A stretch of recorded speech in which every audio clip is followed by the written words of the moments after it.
بڑی کنٹروورسی ہو گئی تھی اسلام آباد میں جب مجھے تقریر کے لیے بلایا گیا تھا. کہا گیا تھا کہ وہ اناتھ آرفن بچوں کو, تو ان کے میں پوری میری چینج کر کے میرا اسکیڈول 10 منٹ ان کو ملنے والا تھا. وہ تو پورا فوٹو سیشن تھا, بچے تو پیچھے رہ گئے, فوٹو لے رہے, اور بنا کہے کہ کئی لڑکیاں اسٹیج پہ آ گئے, بالغ لڑکیاں 14 سال 15 سال, اور حجاب بھی نہیں صحیح. اتنی بڑی فوج آ گئی تو کیا کرنے کا, بھگ جانے کا. ہم جھگڑا کروں ادھر, لوگ مجھے کچھ بھی بولے, بزدل بولے, کچھ بھی بولے, کائر بولے, میں تو میرے اللہ اور اللہ کے رسول پورا لائف ٹیلی کاسٹ ہو, میں تو بھگ گیا. ہاں ڈر کے بھگ گیا. میں کیا جھگڑا کروں ادھر؟ تو ڈیبیٹ ہو گیا اس کے اوپر. اور آرفنیج کا مالک کہتا ہے یہ تو میری بچیاں ہیں, میں بولا تو چھو بھی نہیں سکتے ان کو. بچی بولو ٹھیک ہے, وہاں تک کہ ٹھیک ہے, بیٹا بولو ٹھیک ہے, آپ اگر کھانا کھلاتے اس کو آپ چھو بھی نہیں سکتے. جب بھی وہ بالغ ہو گئی تو آپ چھو بھی نہیں سکتے. اگر آپ کی بیوی نے جنم دیا ٹھیک ہے تو جائز ہے. تو کدھر گیا اپنا معاشرہ, کدھر گیا سویٹ ہوم؟ سب سے سویٹ ہوم جنت ہے بھائی. جنت سے اچھا سویٹ ہوم تو دنیا میں نہیں ہے. اور اگر آپ ذاکر نائک کے کیسٹ کو دیکھتے ہیں, آپ میرے فین ہیں, تو ایسے حرکت کیوں کرتے بھائی؟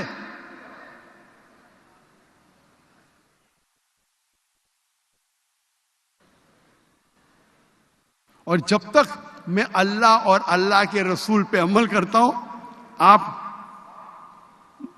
میری بات پہ عمل کر سکتے. جس دن میں اللہ اور اللہ کے رسول سے بھٹک جاؤں گا, آپ کبھی میرا ساتھ مت دینا.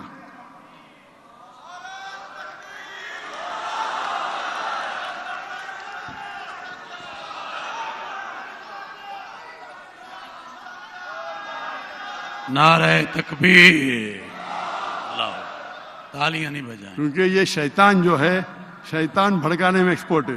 ارے ماشاء اللہ اتنا بڑا مجمع, تو ہمیں وہ بولنا چاہیے جو اللہ اور اللہ کے رسول کی بات پہ عمل کرے, اللہ کو راضی کرے, انسانیت کو نہیں.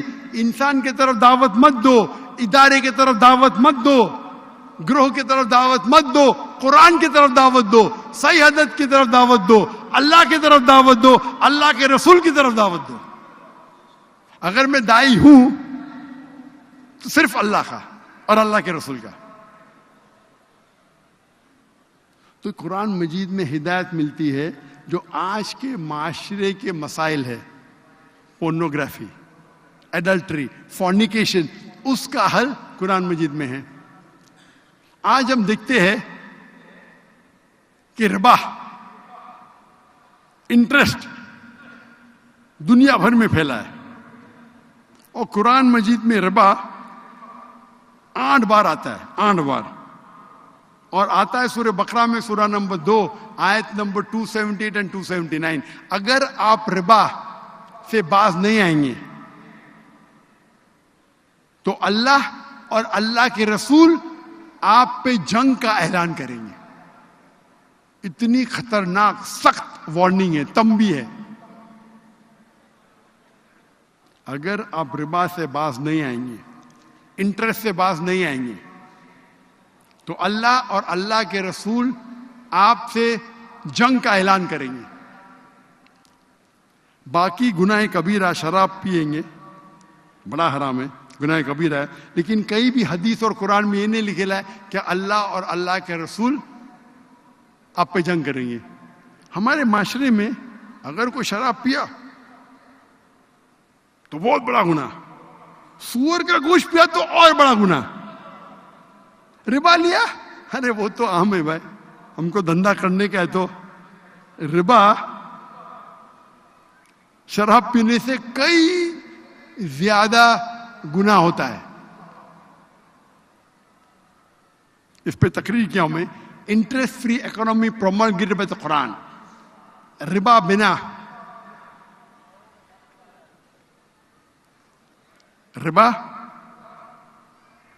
بنا معاشرہ قرآن کی روشنی میں تو ربا حرام ہے. قرآن مجید میں اللہ تعالیٰ فرماتے ہیں سورہ بقرہ میں سورہ نمبر 2 آیت نمبر 188 ورس نمبر 188 کہ آپ اپنی دولت کا استعمال مت کرو حاکم کو خریدنے کے لیے تاکہ آپ دوسرے کی دولت چھین سکے. یہ رشوت کے بارے میں ذکر. رشوت، آپ اپنے پیسے کا استعمال مت کرو رشوت کے لیے تاکہ آپ دوسرے کی دولت کھا سکے. تو رشوت دینا گناہ کبیرہ ہے، لیکن ہمارے معاشرے میں عام ہے اور مسلمان معاشرے میں اور ہے. اگر آپ دیکھیں گے کنٹری کی لسٹ کرپشن اینڈ برائبری کس میں زیادہ ہے تو مسلمان ملک ٹاپ پہ. کیوں؟ جب ہم کہتے ہیں ہم مسلم ہیں، ہم اللہ کے بندے ہیں، اللہ کے رسول کا کہنا مانتے ہیں، تو کیوں رشوت لیتے؟ اگر آپ 200 سے زیادہ ممالک ہیں دنیا میں، آپ دیکھیں گے ٹاپ کے اوپر رشوت میں مسلم ممالک. کیوں؟